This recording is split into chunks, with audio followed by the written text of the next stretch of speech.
मेरा नाम राजीव है। मेरी माँ ने मेरी शादी कर दी, परंतु मेरी माँ ने मेरी पत्नी को मुझे देखने तक नहीं दिया। मेरी माँ उसको अपने साथ लेकर सोती थी। मेरी शादी को 1 महीना हो गया था, लेकिन अभी तक मैंने उसका चेहरा नहीं देखा था। एक दिन मेरी माँ पड़ोस में गई और मेरी पत्नी रसोई में खाना बना रही थी। वहां मैं जल्दी से गया। मेरी पत्नी जल्दी से घूंघट डालने ही वाली थी कि तभी मैंने उसका हाथ पकड़ लिया और मैंने अपनी पत्नी का चेहरा देख लिया। उसका चेहरा देखते ही मेरे होश उड़ गए, क्योंकि वह बहुत खूबसूरत थी। मांग में सिंदूर, माथे में बिंदिया, हाथों में मेहंदी, पैरों में महावर। उसकी खूबसूरती में 4 चांद लगा रहे थे। सावली सूरत पर उसकी बड़ी बड़ी कजरारी आंखें उसकी खूबसूरती पर 4 चांद लगा रही थी। वैसे 12 वर्ष में कोई दुल्हन बनने की उम्र नहीं होती, लेकिन इस उम्र में दुल्हन बनना रचना के लिए मजबूरी थी। कुछ माँ की गरीबी और बचपन में ही पिता का साया सिर से उठ जाने की मजबूरी। 8वीं कक्षा में थी वो, जब एक दिन स्कूल से घर आने पर उसे पता चला कि उसकी शादी होने वाली है।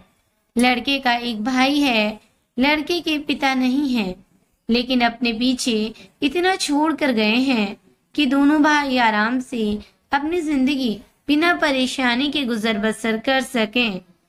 घर में हीरे का काम था, जो काम अभी तक राजीव के पिता देखते आ रहे थे, लेकिन अब उनके ना रहने पर रचना का होने वाला पति राजीव देख रहा था। राजीव घर का बड़ा बेटा था, इसलिए पिता के जाने के बाद सारी जिम्मेदारियां उसी के कंधे पर टिकी थी। माँ की बड़ी इच्छा थी कि वह मरने से पहले अपनी बड़ी बहू को देख ले। मौत का क्या भरोसा कब अपने पास बुला ले। जब से राजीव के पिता एक मामूली सी बीमारी से अपना भरा पूरा परिवार अधूरे में छोड़कर चले गए थे, तब से राजीव की माँ का अपनी जिंदगी पर से भरोसा उठने सा लगा था। उसकी तमन्ना थी कि बस एक बार बड़ी बहू का चेहरा देख ले, अपने पोते को गोद में उठा ले, फिर चाहे मौत भी आ जाए तो कोई गम नहीं। यही वजह थी कि वह अपने बड़े बेटे का ब्याह जल्द से जल्द कर देना चाहती थी। राजीव रचना से 13 साल बड़ा था, लेकिन रचना की माँ को इससे कोई परहेज नहीं था, क्योंकि उन्हें पता था अच्छे रिश्ते बड़े भाग्य से मिला करते हैं। और ऊपर से जब लड़की के सिर पर से बाप का साया बचपन से उठ गया हो, तो बहुत मुश्किल से उसकी माँ ने उसे पाल पोस कर 12 बरस का किया था। जैसे जैसे रचना बड़ी होती जा रही थी, उसकी माँ की चिंता बढ़ती ही जा रही थी। अभी तक तो उसने अपनी बेटी को दुनिया की गंदी नजरों से बचाए रखा था, लेकिन कब तक वह यही सोचती थी कि कोई अच्छा घर वर मिल जाए तो वह रचना के हाथ पीले करवा कर अपनी जिम्मेदारियों से मुक्त हो जाए। लेकिन बिन बाप की बच्ची को कौन ब्याह करके ले जाए, बस दिन रात इसी चिंता में घुली रह जाती थी। वह तो भला हो उसकी पड़ोसन हेमा का, जो आकर उसकी बेटी का ब्याह बिना किसी दहेज के अपने रिश्तेदार से फ्री में तय करवा दिया। और सिर्फ विवाह ही तय नहीं करवाया, बल्कि ब्याह के खर्च का भी सारा भार अपने ऊपर लेकर उसे एकदम निश्चिंत ही कर दिया। अब तो बस वो जल्दी से जल्दी उसके हाथ पी लेकर अपनी बेटी के जीवन को खुशियों से भर देना चाहती थी। विदाई के समय रचना अपनी माँ से बहुत देर तक लिपट कर रोती रही। उसे बस एक बात का गम था कि उसके जाने के बाद उसकी माँ को कौन देखेगा, एकदम अकेली पड़ जाएगी वो। फिर हेमा चाची ने उसे समझाया था कि तू क्यों चिंता करती है, हम सब है ना, तू तो बस अपनी आने वाली जिंदगी की सोच और अपने ससुराल वालों की चिंता कर। अब से वही तेरा अपना घर है, बड़ी बहू बनकर जा रही है तू। अपनी जिम्मेदारियों को अच्छी तरह निभाना, अपनी सास को शिकायत का मौका मत देना। और वैसे भी कौन सी लड़की होगी जो बिन ब्याही अपने पियर में बैठी अच्छी लगती होगी। लड़की जात को एक न एक दिन दूसरे घर जाना ही होता है। बड़े ही अरमानों से उसने अपने नए घर में कदम रखा। सास अपनी सुंदर सी बहू को देखकर निहाल हुई जा रही थी। मुंह दिखाए की रस्म के बाद उन्होंने न जाने कितनी बार उसकी नजर उतारी होगी। इतनी सुंदर बहू होगी किसी की पूरे कस्बे में। यह तो हमारे भाग थे जो हमें इतनी सुगर और समझदार बहू मिली, कहकर उन्होंने उसकी बलाइयां ले ली। रचना को आए 1 हफ्ता बीत चुका था, लेकिन राजीव ने रचना की सूरत भी नहीं देखी थी।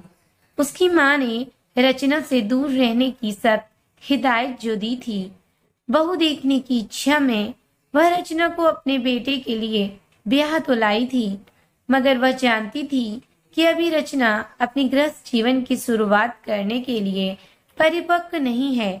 इसलिए वो रचना को अपने कमरे में अपने पास ही रखती थी। राजीव अपनी माँ के इस फैसले से कभी कभी बहुत गुस्सा हो जाया करता था। ये माँ भी ना, जब रचना को हमसे दूर ही रखना था तो हमारा ब्याह करवाया ही क्यों, और अगर करवाया भी तो इतनी छोटी लड़की से करवाने की क्या जरूरत थी। क्या उन्हें पहले से रचना की उम्र पता नहीं थी? चलो, दूर रखने का कारण तो समझ में आता है, लेकिन अब ये क्या बात हुई कि मैं अपनी ही लुगाई की सूरत भी नहीं देख सकता।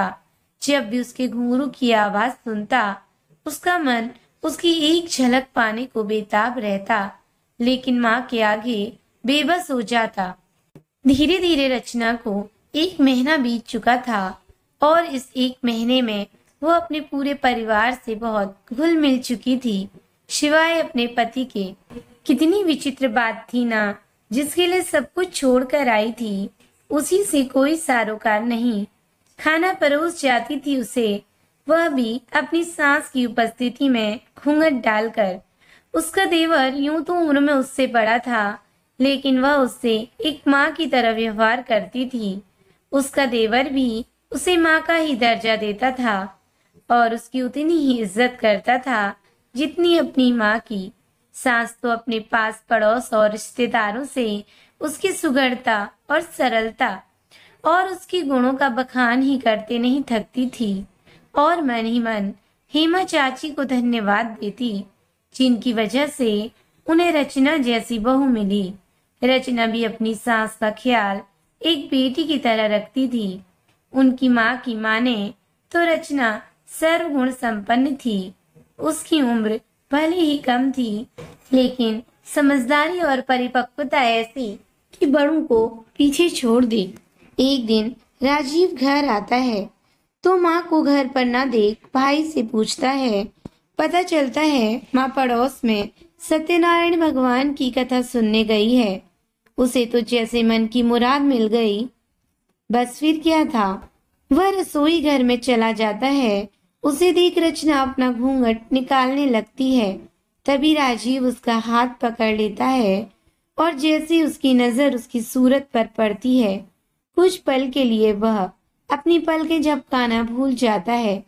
बड़ी मुश्किल से होश संभाल कर वह उससे कहता है, दूसरों के मुंह से तुम्हारी जितनी तारीफ सुनी थी, तुम तो उससे कहीं ज्यादा सुंदर हो। भला हमारी इतनी सुंदर दुल्हन को हमारी माँ ने हमसे छिपा कर रखा है। इतना सुनकर रचना बस शर्मा कर रह जाती है। इतने में माँ की आवाज सुनाई पड़ती है। घबरा कर उससे माँ को कुछ भी ना बताने की गुजारिश कर तेजी के साथ रसोई घर से बाहर निकल जाता है। उसकी माँ उसे बाहर निकलता देख लेती है, लेकिन उन्होंने किसी से कुछ भी नहीं कहा, न किसी को कुछ बताया। बस मन ही मन एक फैसला ले लिया। वह फैसला था रचना को 2 साल के लिए उसके मायके भेजने का फैसला। दूसरे दिन उसे उसके मायके भेजने की तैयारी होने लगती है। राजीव को पता चला तो उसे यह बिल्कुल भी अच्छा नहीं लगा। यह सब सुनकर उसका मन दुखी हो जाता है। भले ही उसके नजदीक नहीं जा पाता था, लेकिन उसे देख तो लेता था। घूंघट में सही उसके पायल की घुंघरू की झनक सुनकर, उसकी रंग बिरंगी चूड़ियों की खनक सुनकर अपने आसपास उसके होने का एहसास हो जाता।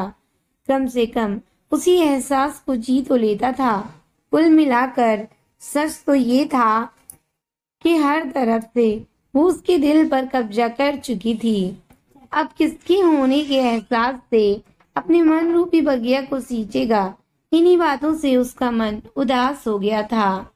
लेकिन माँ के आगे वह कुछ बोल भी तो नहीं सकता था। अब जब माँ का यही फैसला है तो ठीक है, यही सोचकर उसने अपने दिल को समझा लिया और भरी आंखों से उसे छुप कर चाहते हुए तब तक देखता रहा जब तक उसका भाई उसे लेकर उसकी आंखों से ओझल नहीं हो गया।